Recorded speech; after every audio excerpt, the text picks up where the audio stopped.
What's going on, guys? It's your average consumer, and today we're going to be doing a camera comparison test of the iPhone 8 Plus and the Galaxy Note 8. And these are probably some of the best smartphone cameras that you can buy today. So let's see which is better. So first up, we're going to take a look at this picture of Ari, and these photos we're taking on the rear cameras, and immediately you can see that these are both great quality photos that I still can't believe came from smartphones. We're seeing a lot of nice color with both, but looking at the iPhone, you'll notice that it's got a bit of a warmer tint to it, which you'll quickly notice is a theme here throughout the video. But taking a closer look at some of the finer details, you'll notice some differences in the shadows with the Note 8, as it isn't crushing the blacks as much and happens to be a bit softer. Her curls don't look as defined as they do with the iPhone's photo, and what's surprising here though is that the iPhone seems quite a bit more vibrant, which is not what the iPhone is typically known for. While the iPhone has always taken great pictures, they usually come out a bit neutral toned, but this year they introduced a new color filter, which is why we see the change now.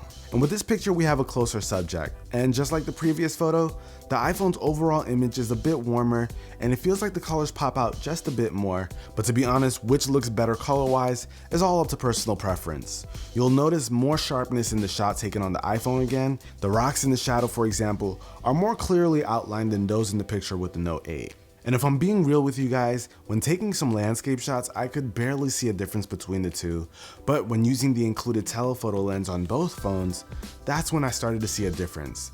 Again, in color and a bit of the dynamic range. You'll notice you can see more leaves in the shadowy areas on the iPhone shot, and it also looks like the iPhone has a bit more color accuracy when taking a close look at that cathedral in the background.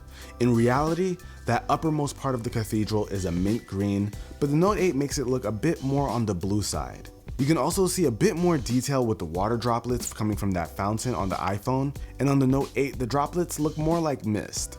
Both are obviously still great photos that look almost identical unless you're really looking for the differences. But now let's take a look at some low light shots.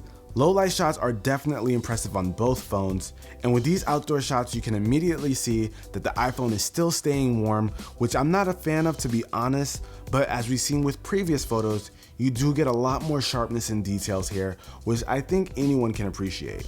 And if you look at the statue's shoes, you can really start to see this. In the iPhone shot, you can clearly see etchings on the shoes and the shoelace loops, but some of that is lost on the Note 8 shot.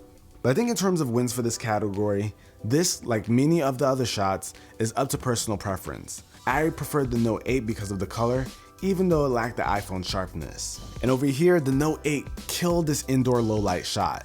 While the iPhone is a bit more color accurate, I just really love the look of the shot here that we got with the Note 8. This shot had no lights other than the RGB lights on the mouse and the white light coming from the monitor which it was connected to. The iPhone showed the color from the monitor well, but I think we honestly got a much nicer look from the Note 8. It also looks like we're seeing less grain from the Note 8. In the areas around the RGB lights, it looks a bit smoother, and it can be because the Note 8 takes slightly softer photos, but either way, I think it helped to produce a better looking shot here. Now let's talk about that selfie cam, and since I can't remember the last time I cared about a selfie cam outside of a review, I'm gonna pass it on to Ari.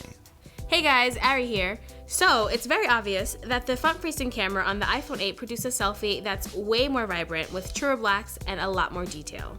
My selfie on the Note 8 looks washed out, whereas on the iPhone, my shirt color is definitely true to its color. My hair also looks closer to its true color, and my curls look way more defined thanks to that camera's sharpness.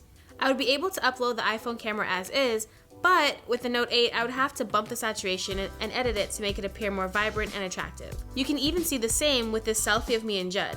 The iPhone 8 selfie cam is several notches above the Note 8 selfie cam thanks to its sharpness and definitely the color. And we even see the same thing in this low light selfie of Judd. Overall, the iPhone 8 is a little warmer, but still truer to the actual color. Now, when it comes to portrait mode on the iPhone 8 and live focus mode on the Note 8, which is the mode that causes those photos to have those nice blurry backgrounds, I think we can pretty much expect the same in terms of color temperature, sharpness, and dynamic range. But let's take a look at the actual blur effect and see which is better. And first off, both of these photos are amazing, and looking at them right off the screen of the phone, they look great. But when you blow it up, you can see the blur effect isn't as smooth around the rim of the balloons on the Note 8 shot. The iPhone separation isn't exactly perfect here either, but it isn't as bad. The iPhone also got a bit blur happy around the word district on the street sign, but the Note 8 happened to come out even worse. Overall though, for this being Samsung's first time using a dual camera system to create this look, I think they did a great job. I was able to get some shots where the blur effect matched that of the iPhone with very little imperfections. What's special about both phones in this mode though, is the different kind of flexibility you get after taking the shot. With the Note 8, you can adjust the amount of blur in the shot, which I personally think is amazing, just in case the initial shot adds too much or maybe reaches an area that doesn't need it.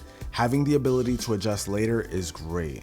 With the iPhone's portrait mode, you'll be able to adjust your photo with Apple's new portrait lighting, so if you want to give your shot a different look afterwards, you can choose the one that you like a bit more. And lastly, let's talk about the video.